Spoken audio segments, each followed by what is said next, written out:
Hello, everybody. I'm Nog. This is Log. And right now, we are about to listen to Mac Miller's brand new album, Balloonerism.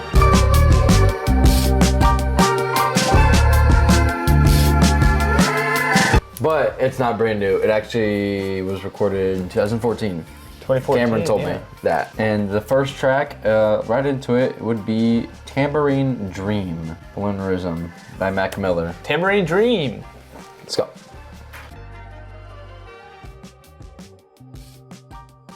Okay. Tambourine Dream. I don't even know what to think about that. 33 seconds long. That is kind of a short track, and it's very Tambourine Dream, like it says in the title, literally. It feels like I was having a dream about someone playing a tambourine. I feel like I was in Africa. You could be in your imagination. Okay, so obviously like an intro into the album. Yeah, it's pretty good. Who knows? Maybe like tambourines and like funny little instruments will be the vibe of the album. Yeah, we have no idea what's going on. We haven't even heard his voice yet. I haven't heard any of these songs. I haven't either. I didn't even listen to I listened to the one single he dropped. Like I cut that one bit of it, but not other than that. That's it. All right, are you ready to get into the second track? I'm absolutely ready. DJ's chord organ. Wow. Holy shit, bro. A lot intake. Wow, that was weird. The intro of that song was god-like. Just like the layering and getting up to that part where it like completely just drops out for SZA's verse. And SZA comes in, and then the beat drops again into the organs. Yeah, and it's just so good. And you can like hear that it's his voice like singing like that. That part was what did it for me. Just like something unique about his voice. It's just like you can recognize it. So like it's just so distinguishable. Yeah, just like that, his sound coming out from that. Yeah. Was beautiful. Yeah, I kind of just pointed out like during the verse, it's like her saying like, tell me the truth about it, you know, and mentioning thoughts of like missing the way he was, and like also saying like cocaine is ruthless. Like, I know the truth, tell me the truth about it. Like, could be a flash at drug addiction and overcoming it, you know, obviously with how he died. Having that addiction in his life. But yeah, that was beautiful. Very beautiful. I'm ready for the next one. Okay. Wow. Beautiful track, beautiful rap. Do you have a destination? All of those lyrics that like Mac was spitting, dude. I love the flow throughout the entire song. Yeah. It was so beautiful. Yeah. And like the wavy synths that were going through, I loved it. Classic It like Mac makes Miller. your brain Classic vibrate. Mac Miller sound. I love it so much. I really enjoyed the lyrics. You know, like the progression throughout the song. You know, in the first verse he's talking about like, oh, I finally made it, right? He's bragging about all the stuff he's doing, and then you hit that chorus leading into the second verse where it's kind of like, okay, you know, he says like, I went to sleep and woke up invisible. Like, yeah. He's like realizing, oh, maybe I don't like this fame in my head, you know? He's like reached the point of fame where he's like, I wish I could like go to the coffee shop and not get recognized by 100 people. That's how I feel in my head. Yeah. I interpreted it through, you know, like, I love that. Eventually, like realizing, oh, this is a lot. You know, this is a lot. Yeah, like everyone's he always here. And then, you know, the part of the title is like, do you have a destination? I kind of figured is like, do you have a destination? Like, do you know what you're doing? Do you know what you want from this? And like both verses kind of contradict each other. You know, like first verse he's enjoying and basking in his spoils, where the second verse is more of like, okay, I'm kind of getting tired of this. So it's like, do you have a destination? Like, what do you get out of this? Like, what do you want out of this? Like, where do you want to be? Next up, we have $5 pony rides. We don't have lyrics for this apparently, so I'm gonna have to look it up.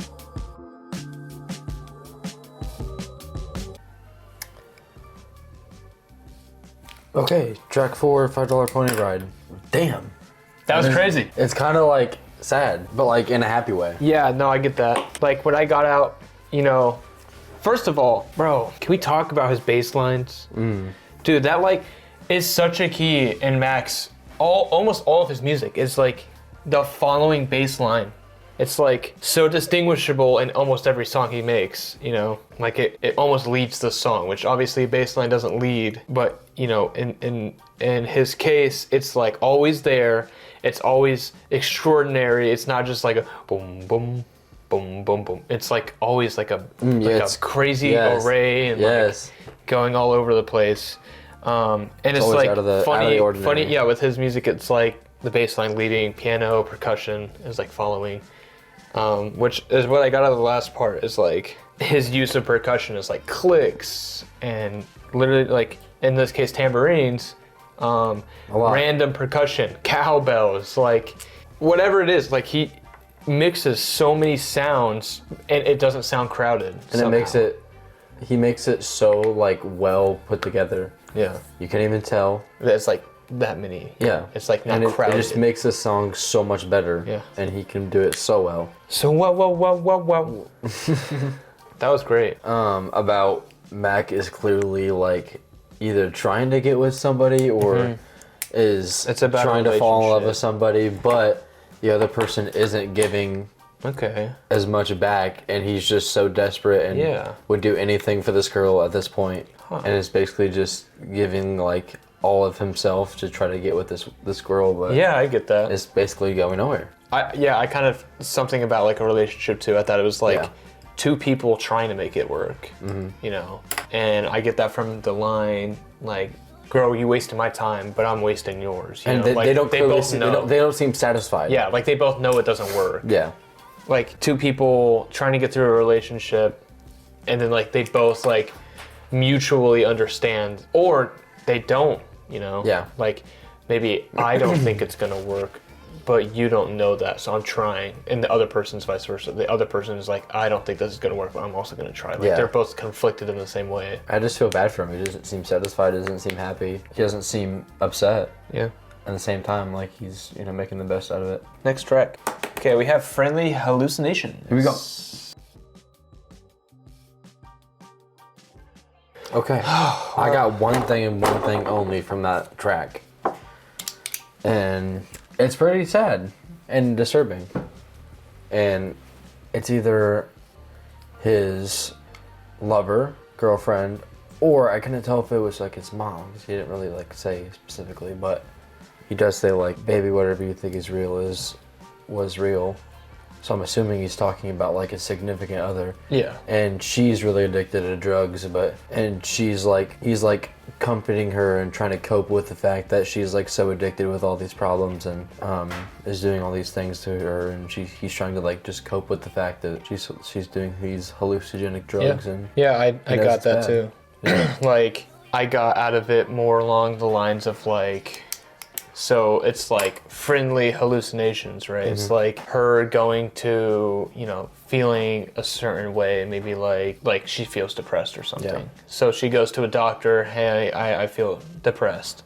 And he prescribes her medication. Or it doesn't even have to be depression, you know, like it could be something pain related, you know, "Oh, my ankle has been acting up ever since I had a surgery." Goes to this doctor, and they prescribe her all these pain meds. Okay, so now she's taking these pain meds, and it's you know, friendly, right? But that's how they get you, unfortunately. That's how, you know, it's an opioid epidemic, and that's how a lot of people fall for it. You know, they get prescribed all these opiates, and doctors are so willy-nilly with giving all these people like all these drugs, you know. And so I feel like it's along the lines of, and I don't think specifically it's like one of his lovers, or I think it's like just broad, he's talking about a girl or a person that has, you know, that had to go get something prescribed, and then, you know, she takes these pills. Okay, now these pills are reacting badly to her mental, you know, and now she's starting to, you know, get hallucinations, or not even just specifically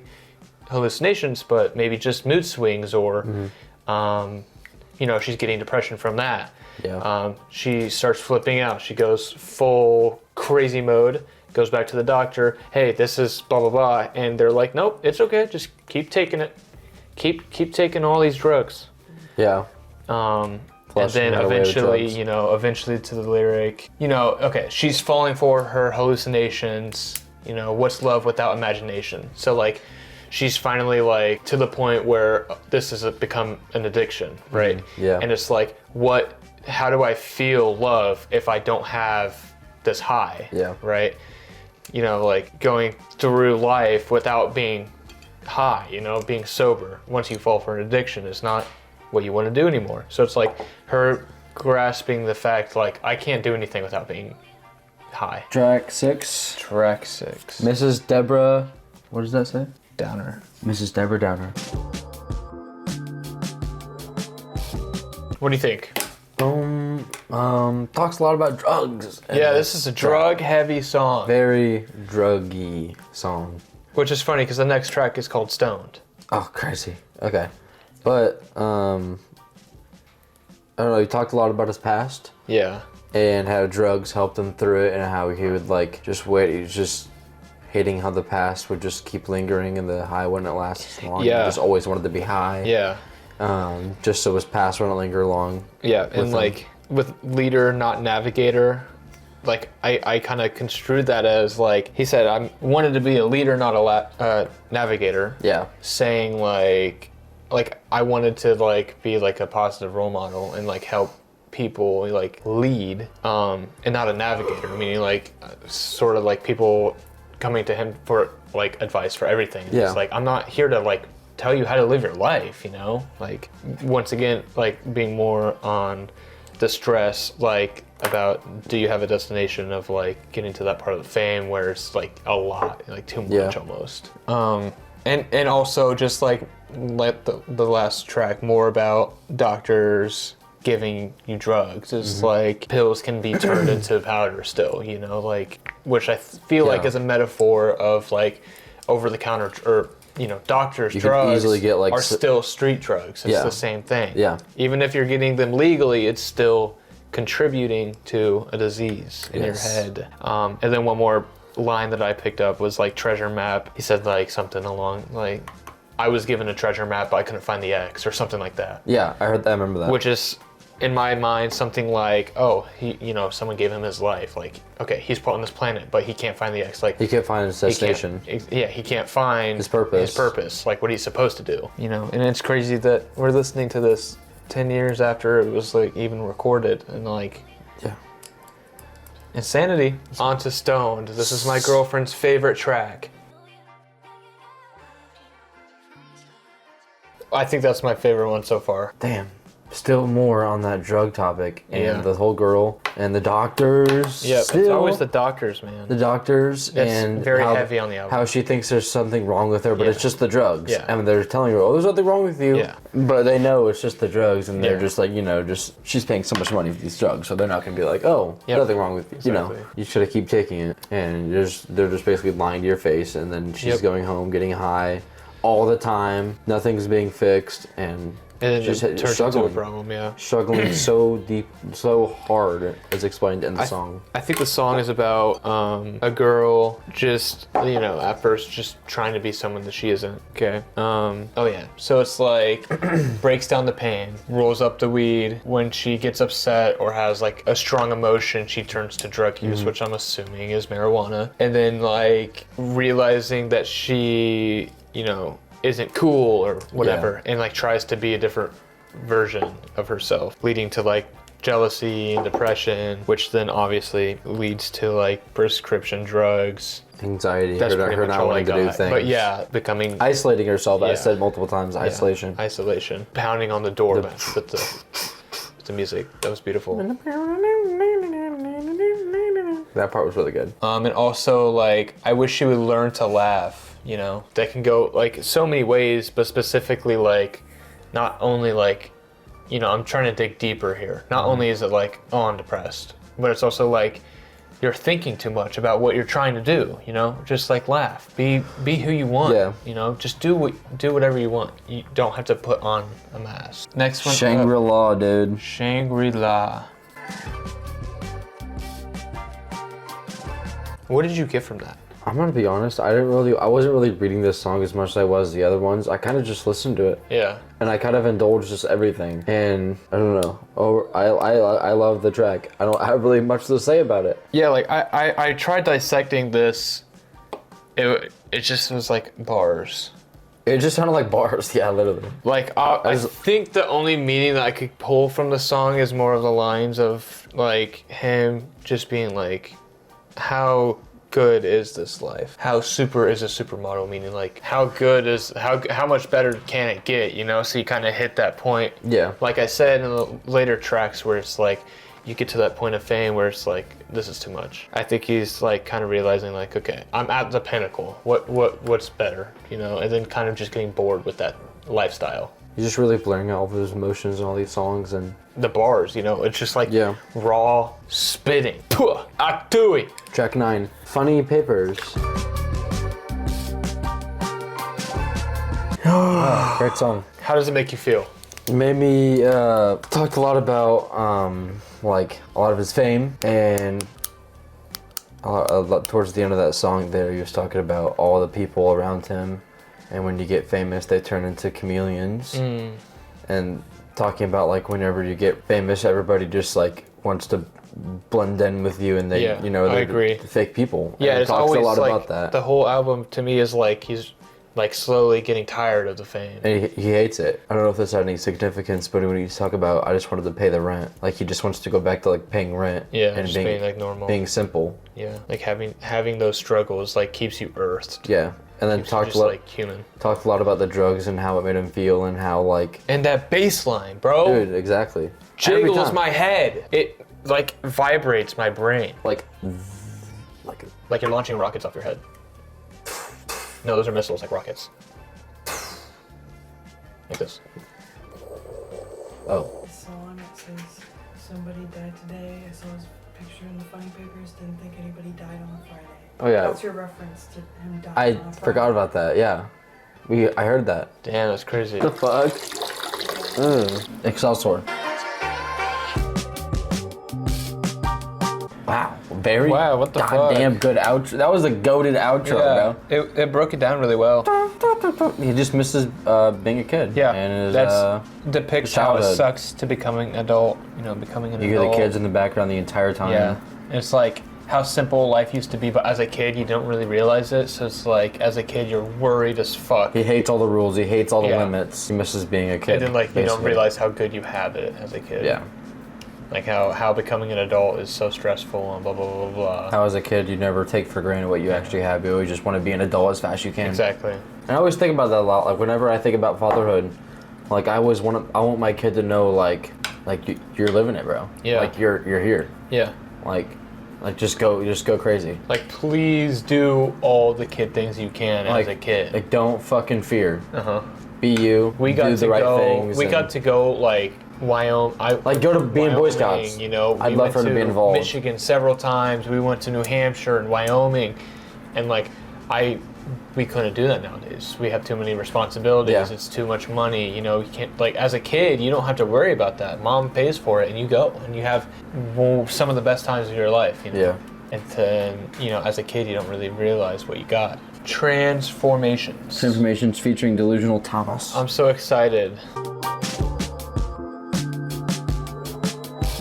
What do you think? That didn't even feel like a Mac Miller song. That felt like the alter ego song. It was. Like that felt like all just him. Wasn't that weird? Very. Because like halfway through the song, you know, you're like thinking it's gonna begin. Because it was like recording, like just like. It was just like people talking in like it a room. was recording, and he's in the booth. Okay. It's not like I don't think it's like mixed. I think it was just like Okay. one recording. Oh, okay. Because it was him like talking to friends and shit, and Him then and the like, beer. and then they leave, and then he's like ready to start going, and then he replays the verse again. Okay, so you haven't listened to that album with Delusional Thomas, but like obviously, it's that kind of vibes. It's that kind of vibe. Yeah, that's what it is, because it's like so fucking weird to listen to, and it's like the ups and the lows, and then the getting high, and then it's like. And then also just the beat is so like so disgusting. It's so like wrenching. Annoying. It's like Sounds like a factory. boom, boom, boom. The only thing I could pull out of it is like it's like delusional. I'm bad at pulling bars out of. It's delusional. It's delusional. It's delusion. It's delusion. It's planted to make you think. It's planted to make you think. It's delusional. Track 12.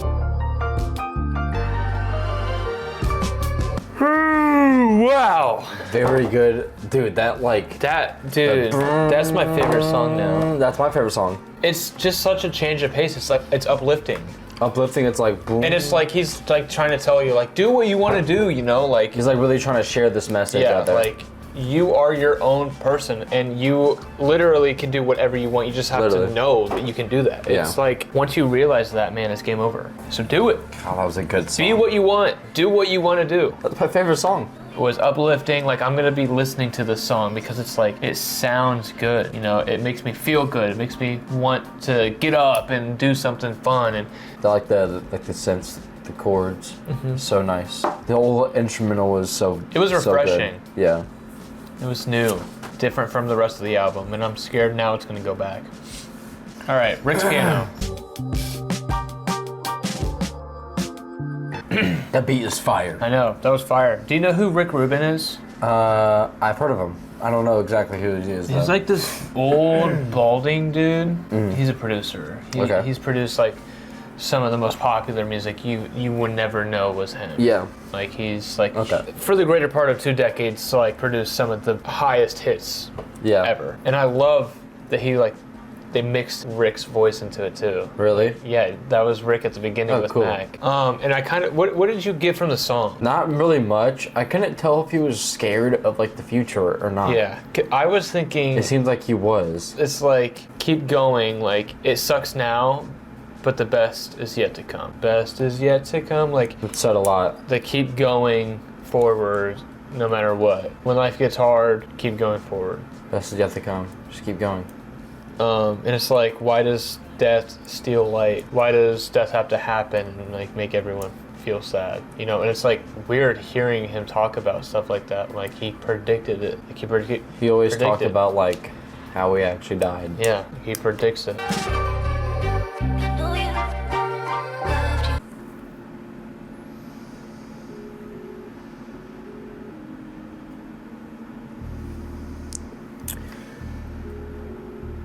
Wow. Dude, it's crazy. I just evolved. Really good song. I've turned into a different person. How is that, dude? Bro, like going on with that phone call, like this might be like completely outlandish, but like this is just how I feel. Like that was his last thing in that phone call with no answer. This is his last project. No. Oh. It's ringing. No one's gonna answer anymore. Oh shit. And with it just being that long thing, it's just like when I'm sitting here thinking about those 7 minutes of just nothing, just the bass line just vibrating my skull, the phone call in the background, right? Yeah.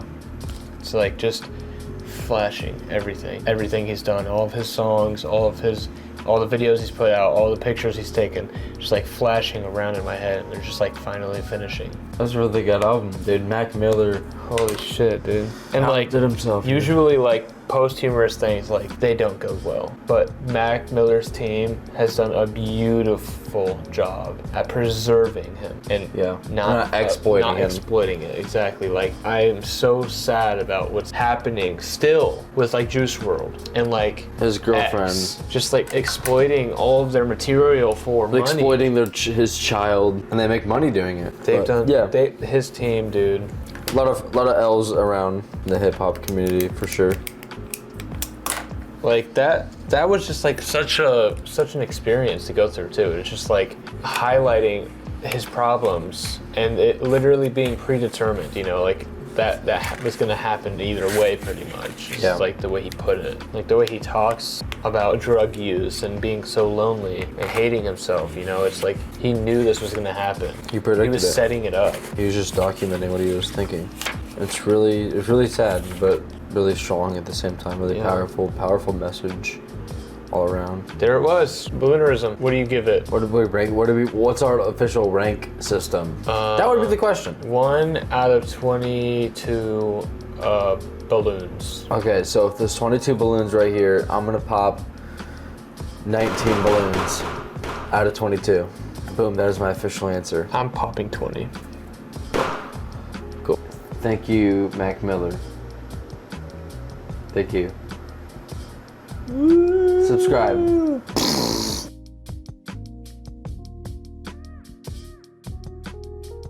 I just have one dart that gets them all. So. No. Yeah, I did. No, you only got one though. You said it was supposed to get them all. What's this?